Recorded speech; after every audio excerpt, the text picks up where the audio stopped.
Everyone, I hope कि आप लोगों की तैयारी बहुत अच्छे से चल रही होगी। सो वेलकम है आपका नर्सिंग एग्जाम कंटेंट के इस चैनल पे, जहाँ पे हम नॉर्सेट 11 एंड आरआरबी की प्रिपरेशन कर रहे हैं। बेटा रेगुलरली आप लोगों के लिए क्लासेस आती है, सिर्फ संडे को ऑफ होता है। सो 30th क्वेश्चन हम कर चुके हैं, 31 क्वेश्चन हम स्टार्ट करेंगे। तो चलो चलते हैं।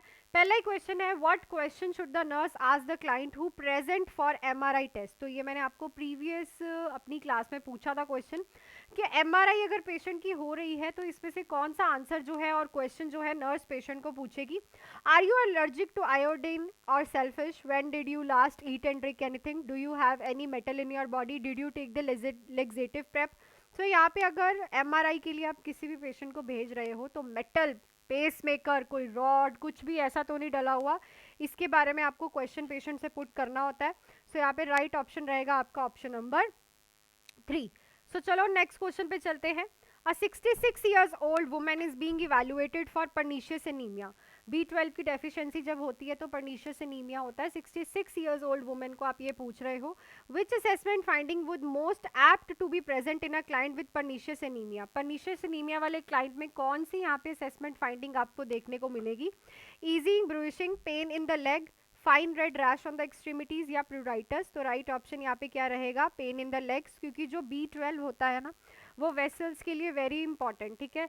सो B12 क्या करेगा? ब्लड वेसल्स को अच्छे से जो है वर्क नहीं करने देगा, ब्लड सर्कुलेशन में प्रॉब्लम डालेगा, जिसकी वजह से जो वुमेन है उसे लेग्स में पेन होगी। इवन की tingling in the extremities, numbness in the extremities आपको देखने को मिलती है। नेक्स्ट है, a Schilling test has been ordered for a client. तो शीलिंग टेस्ट ऑर्डर हुआ है क्लाइंट के लिए। What is the nurse primary responsibility in relationship to this test? तो अगर आप शीलिंग टेस्ट करने जा रहे हो, शीलिंग टेस्ट हम करते हैं बेटा B12 की डेफिशिएंसी या फिर उसकी ऑब्जॉर्प्शन और चेक करने के लिए, डेफिशिएंसी एंड ऑब्जॉर्प्शन चेक करने के लिए। तो यहाँ पे इस टेस्ट के रिलेटेड नर्स का प्राइमरी रिस्पॉन्सिबिलिटी क्या है? collect the blood sample, collect a 24 hours urine specimen, assess the client to x-ray, administer an enema। तो 24 आवर्स का यूरिन सैंपल यहाँ पे लिया जाता है शीलिंग टेस्ट करने के लिए। आप क्या करते हो? B12 पेशेंट को खाने के लिए देते हो। अगर वो एज इट इज ही यूरिन में आ गया तो इट मीन्स तो उसकी ऑब्जॉर्प्शन नहीं हो रही। अगर वो यूरिन में नहीं आया है तो इट मीन्स कि कोई अदर प्रॉब्लम है जिसकी वजह से B12 की डेफिशिएंसी है, या फिर ये नॉर्मल चीज भी हो सकती है कि शायद उसे ना हो, ठीक है।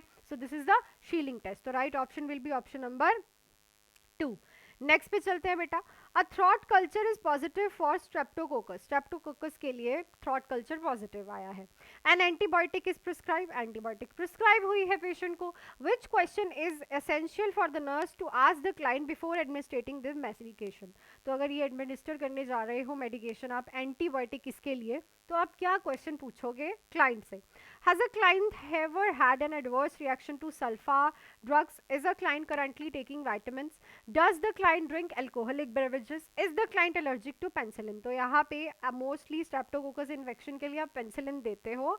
अगर पेशेंट को पेंसिलिन से एलर्जी है तो यहाँ पे आप क्वेश्चन पुट करोगे कि do you have allergic to the penicillin, क्योंकि बहुत ही ज़्यादा कॉमन है पेंसिलिन से एलर्जी। सो इसके लिए जाता ही एंटीबायोटिक है। So this question is important to ask to patient.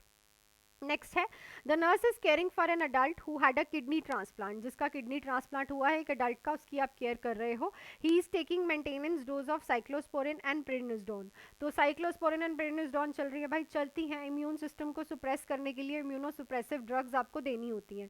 Which of the following is a great cause of concern to the nurse? इनमें से ग्रेट कॉज क्या है नर्स के लिए कंसर्न का? मून फेस वो तो नहीं होगा, acne, sore throat, mood swings. तो अगर आप इम्यूनोसुप्रेसेंट्स दे रहे हो, इम्यून सिस्टम को सुप्रेस कर रहे हो, तो इन्फेक्शन होने का खतरा है।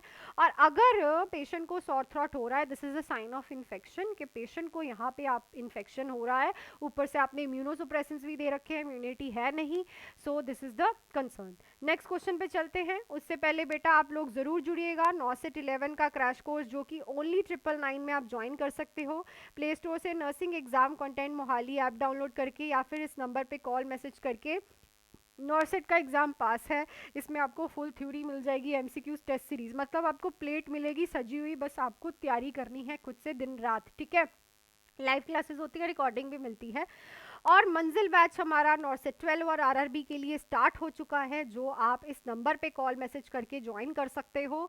4 मंथ्स का 2599, 6 मंथ्स का 3599, जिसमें आपको A to Z बेसिक से लेके नर्सिंग ऑफिसर तक की तैयारी करवाई जाती है, एकदम हर एक चीज़ आपको मिलने वाली है, कुछ एक्स्ट्रा लेने की ज़रूरत नहीं है। तो ज़रूर जुड़िएगा। आप सिलेक्शंस हमारी देख सकते हो एंड हमारे रिव्यूज़ देख सकते हो, क्लासेस में फुल पार्टिसिपेशन होती है, बच्चों की तैयारी ज़ोरों से चल रही है, तो ज़रूर जुड़िएगा, ठीक है। नेक्स्ट क्वेश्चन पे चलती हूँ मैं। During a home visit, the nurse observe a man who is recovering from a left total hip replacement.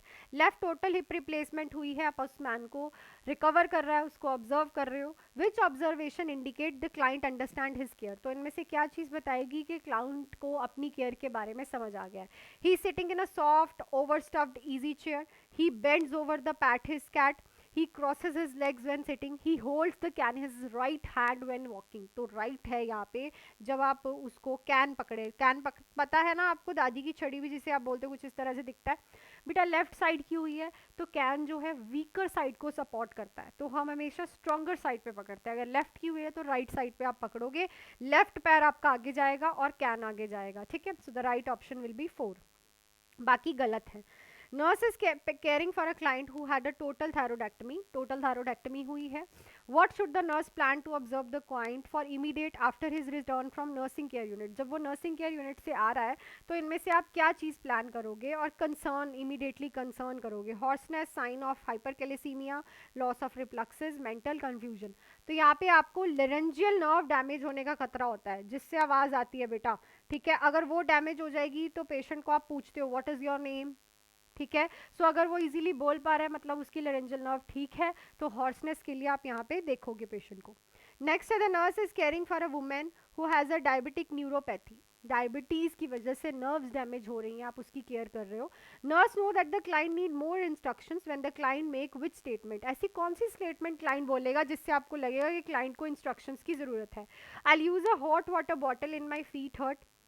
I used to dry my feet and toes carefully. I go to the podiatrist to make a 2 nail cut. The trigonol seems to help my leg pain. तो यहाँ पे हम patient को कहते हैं ना ज़्यादा ठंडा ना ज़्यादा गर्म चीज़ को आपने जो है यूज़ करना है। क्यों? क्योंकि आपकी नर्व्स डैमेज हैं, आपको सेंसेशंस नहीं आएंगी और there is they can cause a burn and जो है आपको फ्रोजन हो सकता है, ठीक है। सो हॉट वाटर बॉटल जो है यहाँ पे आप पेशेंट को बोलोगे नहीं, न्यूरोपैथी है, सर्कुलेशन नहीं हो रहा है, कोई सेंसेशंस नहीं आएंगी, प्रॉब्लम हो सकती है। नेक्स्ट है the nurse is auscultating an elderly bedridden client breath sound and hears crackles. Elderly bedridden client की साउंड, हियर क्रैकर सुनाई दिए। बेस्ट इंटरप्रिटेशन यहाँ पे क्या रहेगी? This is a normal for a client age, this is a suggestive of an immediate life threatening condition, this is an indication that the client needs to take deep breath, this is an indication that the client may need nasal oxygen.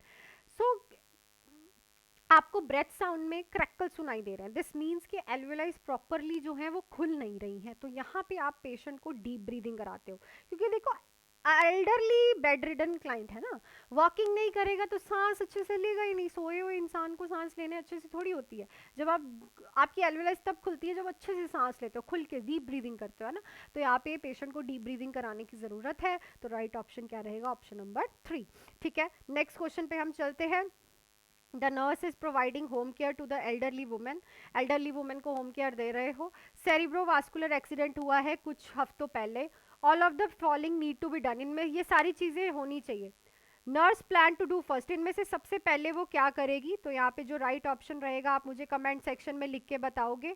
So I think सारे questions आपको clear हो गए होंगे, और ज़रूर जुड़िएगा बेटू हमारे नॉर्सेट crash course जो कि ओनली 999 का है। ऐप भी डाउनलोड कर सकते हो, मुझे कॉल मैसेज भी कर सकते हो, और मंजिल बैच हमारा बेस्ट है आपकी मंजिल पाने के लिए 3, 4 और 6 मंथ्स का। सो तैयारी करो और प्रिपरेशन करो। सो मिलती हूँ नेक्स्ट क्लास में, till then do hard work, make your parents proud and all the best.